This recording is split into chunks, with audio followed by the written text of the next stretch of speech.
Hello বন্ধুরা, তো আজকের ব্লগটা আমি এখান থেকে স্টার্ট করছি। আর আজকে একটা জিনিস তোমাদের দেখাতে চাই। দেখো, কালকে তো শিবরাত্রি গেছে। আর কালকে শিবরাত্রি গেছে, তাই আমাদের এখানে 108 মন্দির হচ্ছে খুব বিখ্যাত। তো 108 মন্দিরে আর সেরমভাবে আমি জল ঢালতে যাইনি। তো ওখান থেকেই আর কি দুপুরবেলায় গিয়ে উপোস করে এই শিব ঠাকুরটাকে কিনে নিয়ে এসেছিলাম। দেখো, আর বাড়িতে পুজো দেওয়া হয়েছে। আমি আর 108 মন্দিরে এখানে 108 মন্দিরে আর যাইনি।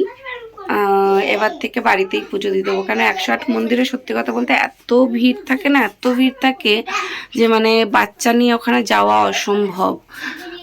তো ওই কারণে ভাবছি যে 108 মন্দিরে আর যাবো না, তার থেকে বাড়িতে এই নীল পুজো আর শিবরাত্রির বাড়িতেই পালন করব।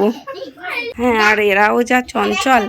এখন আজকে সকালবেলায় কি করেছে, ছোটরা মাথাটা ফাটিয়ে দিয়েছে। এই দেখো, এখন দাদা ভাই, হ্যাঁ এখন দাদা ভাই খেলা হচ্ছে, দাদা আর ভাই মিলে। মানে একটু এদিক ওদিক তাকালেই হয়েছে, ব্যাস একটা অঘটন ঘটিয়ে দেবে। এরকম মাথাটাকে ফাটিয়ে দিয়েছে কিরকম করে। আর বড়টা দাদু হয়ে গেছে। এই দেখো, বড়টা দাদু হয়ে গেছে, দাঁত নেই ওর। ওই দেখো, আচ্ছা তাহলে গ্র্যান্ডফাদার রিক। আচ্ছা, রিক বলবো, তাই তো? ঠিক আছে, তাই বলা হবে। আর এদিকে দেখো, পুটু আবার খাচ্ছে। পুটু এখন অন্যদিকে। পুটুর খাবার দিয়ে রেখে দিয়েছিলাম। আর দেখো, আমার এইটুখানি ছোট্ট গাছে কিরকম দেখো মুকুল এসছে। এর আগেও গাছটা তোমাদের দেখিয়েছি। এটা হচ্ছে কাঠচামিটা আম গাছ। দেখো কিরকম মুকুল এসছে।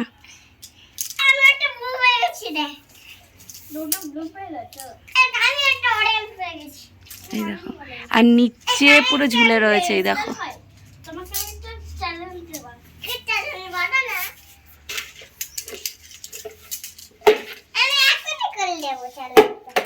এই দেখো গোলাপ গাছে, এটা হলুদ গোলাপ।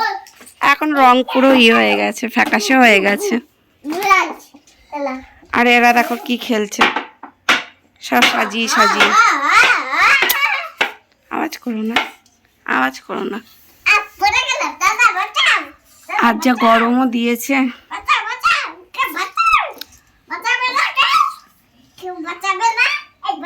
আর তুমি ভালো ছেলে না বাবা, বলো? হ্যাঁ, ও সব কথা শোনে, ছোটটা আমার সব কথা শোনে, তাই না? হ্যাঁ, নাও দেখো। ওদিক দিয়ে দেখা যাবে না, ওদিক দিয়ে দাঁড়িয়ে। হ্যাঁ, তুমি ওদিক দিয়ে দাঁড়িয়ে বলো হ্যালো।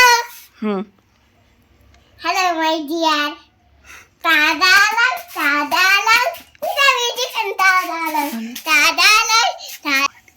ভিডিওটা লাইক করে দাও। আমি এখন চললাম, বাই বাই।